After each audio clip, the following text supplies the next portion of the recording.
ये गीता उपदेश वो परम सत्य है जिसे अपनाकर हर व्यक्ति दुख क्लेश मुक्त होकर सफल सुखद जीवन जी सकता है। इस लेख में गीता की 15 ऐसी बातें बताई गई हैं जिसके ज्ञान की जरूरत हर व्यक्ति को होती है। मनुष्य का संघर्ष जितना बाहरी होता है उतना ही आंतरिक भी चलता रहता है। सोच और कर्म का संतुलन ही सफल जीवन का मंत्र है। सही गलत और उचित निर्णय की दुविधा में फंसे व्यक्ति को गीता के इन उपदेश से मानसिक संबल और धैर्य मिलता है। पहला उपदेश, विश्वास की ताकत। तुम अपने विश्वासों की उपज हो। तुम जिस चीज में विश्वास करते हो तुम वही बन जाते हो।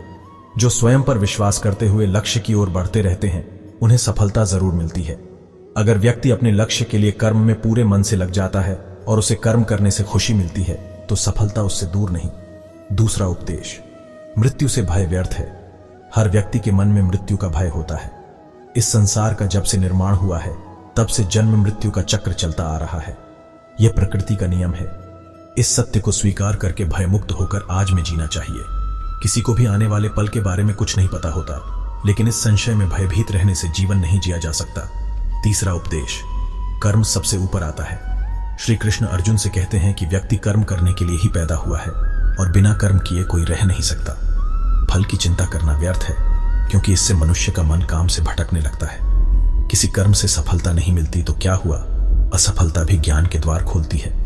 अगर बिना फल की चिंता किए कर्म करते रहोगे तो सफलता और मन की शांति जीवन भर तुम्हारा साथ नहीं छोड़ेगी। जो कर्म फल से विरक्त होकर कर्म करता जाता है उसका आध्यात्मिक ज्ञान बढ़ता जाता है। चौथा उपदेश, हमेशा स्वार्थी होना गलत है। जो व्यक्ति हमेशा स्वार्थ प्रेरित होकर फल की चिंता करते हुए कर्म करते हैं और सिर्फ फल ही उन्हें कर्म करने को प्रेरित करता है, ऐसे लोग दुखी और बेचैन रहते हैं क्योंकि उनका दिमाग हमेशा इसी उलझन में फंसा रहता है कि उन्हें क्या फल मिलेगा। स्वार्थी व्यक्ति सुखी नहीं रह पाता और ऐसे व्यक्ति से कोई भी संबंध नहीं बनाना चाहता। इसलिए स्वार्थ से ऊपर उठे और दूसरों का हित भी सोचे। पांचवा उपदेश, क्रोध से सबका नुकसान होता है। क्रोध या गुस्सा करना व्यक्ति के दिमाग में उथल पुथल पैदा कर देता है। आवेश में विवेकहीन होकर कई बार व्यक्ति अपना ही नुकसान कर बैठता है या फिर अपनी ही मानसिक शांति को भंग करके खुद को कष्ट देता है।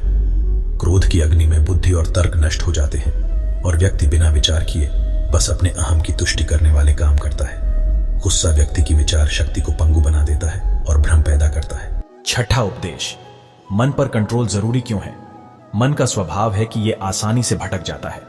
अगर जीवन को सफलता की दिशा में ले जाना है तो मन को काबू करना बहुत जरूरी है। श्री कृष्ण कहते हैं कि बार बार प्रयास करने से धीरे धीरे चंचल मन को वश में किया जा सकता है।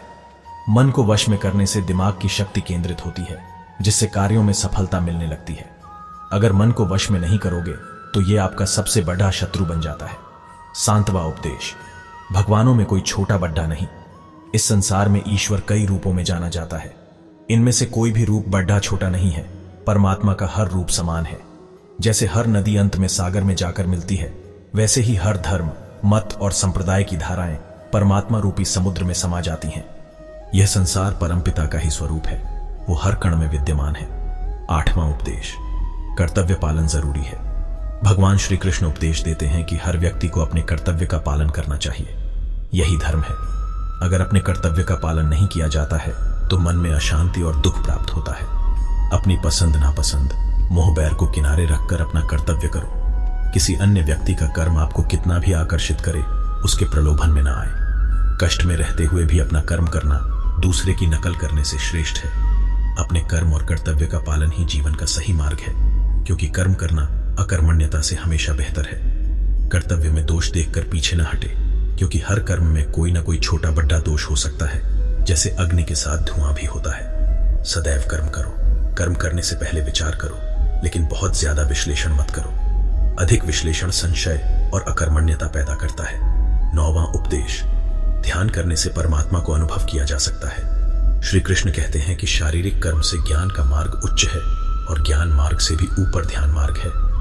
ध्यान मार्ग पर बढ़ने से ईश्वर को अनुभव किया जा सकता है। जो व्यक्ति मन और इंद्रियों को शांत करके पूर्ण विश्वास से अपना ध्यान भगवान में लगाता है, उसे ईश्वर का ज्ञान और अस्तित्व अवश्य अनुभव होता है। जो हर जगह हर जीव मनुष्य में ईश्वर को देखता है, सबके हित में लगा रहता है, उस पर परमपिता अवश्य कृपा करते हैं। ज्ञान मार्ग हो या भक्ति मार्ग, समर्पण प्रेम विश्वास ही आपको ईश्वर के प्रकाश की ओर ले जाता है। भगवान की पूजा बहुत से लोग करते हैं, लेकिन उनको शांति क्यों नहीं मिलती?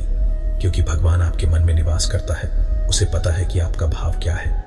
10वां उपदेश, अधिक शक करने वाला कभी खुश नहीं रह सकता। श्री कृष्ण गीता में कहते हैं कि संशय शक करने वाले का विनाश हो जाता है, इसलिए संदेह करने से बचें।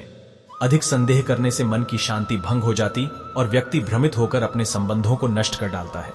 जिसे शक करने की आदत पड़ी जाती है, उसे इस लोक या परलोक में भी शांति नहीं मिलती। सत्य की खोज ठीक है, लेकिन बिना सच जाने कल्पनावश होकर संदेह करने का अंत दुख क्लेश पश्चाताप के रूप में होता है। उपदेश नंबर 11, अति करने से बचें। जीवन में संतुलन बहुत जरूरी है। किसी भी चीज की अति करना अच्छा नहीं है। जैसे सुख आने पर प्रमाद करना और दुख आने पर निराशा में डूबे रहना, दोनों ही गलत है। असंतुलन जीवन की गति और दिशा को बाधित करता है, जिससे अनावश्यक कष्ट और दुखों का जन्म होता है। जिसके मन, विचार और कर्म में संतुलन है, उसे ज्ञान मिल जाता है और ज्ञान से ही सदा के लिए शांति, संतुष्टि मिलती है। उपदेश नंबर 12, सही कर्म से ज्ञान और मुक्ति संभव है। गीता के उपदेशों में कर्मयोग का सिद्धांत कहता है कि संसार से विरक्त होना ही मुक्ति का उपाय नहीं है। संसार में रहकर एक गृहस्थ अपने कर्मों का पालन करते हुए कर्म फल से विरक्त होकर मुक्ति प्राप्त कर सकता है। सही विचार और उचित कर्म भी आसक्ति को खत्म करने में सक्षम है। अच्छे कर्म कभी व्यर्थ नहीं जाते, चाहे ये दुनिया हो या परलोक। उपदेश नंबर 13, ज्ञान और कर्म एक हैं। एक अज्ञानी कर्म और ज्ञान को अलग अलग समझता है, लेकिन एक ज्ञानी जानता है कि दोनों एक ही हैं। लोग ज्ञान की बातें तो करते हैं, लेकिन उसका पालन नहीं करते। बिना पालन किए ज्ञान कोरा रह जाता है, ज्ञान का अनुभव नहीं होता। गीता कहती है कि ज्ञान पढ़ने की नहीं, बल्कि अनुभव करने की वस्तु है, और अनुभव बिना कर्म किए नहीं मिलता। उपदेश नंबर 14, इच्छा दुखों का मूल है। इस संसार में जितनी भी चीजें सांसारिक सुख की श्रेणी में आती हैं, उनकी एक शुरुआत और अंत जरूर होता है। इन सांसारिक सुखों का अंत दुख, कष्ट और दुर्गति के रूप में होता है। इच्छाओं का अंत नहीं है, एक पूरी होती है तो दूसरी नई इच्छा आ जाती है। हर इच्छा से प्रेरित होकर कर्म करना गलत है, क्योंकि ऐसे तो अनुचित कार्य भी होंगे। इच्छाओं से विचलित न हो, उन्हें एक विरक्त दर्शक बनकर देखो और वे चली जाएंगी। उपदेश नंबर 15, भगवान ही सबसे बड़ा सहारा है। परमपिता ही एकमात्र हमारे आधार है और अपने हैं। इस संसार में कोई भी अकेला नहीं है। ईश्वर में विश्वास रखते हुए जो मनुष्य कर्म पथ पर बढ़ता जाता है, वो सदा शांति, सुख और मुक्ति पाता है। भूत और भविष्य की चिंता करना व्यर्थ है, वर्तमान ही सत्य है। जो भी पूर्ण समर्पण से ईश्वर की शरण में आता है, परमात्मा उसका कल्याण अवश्य करते हैं।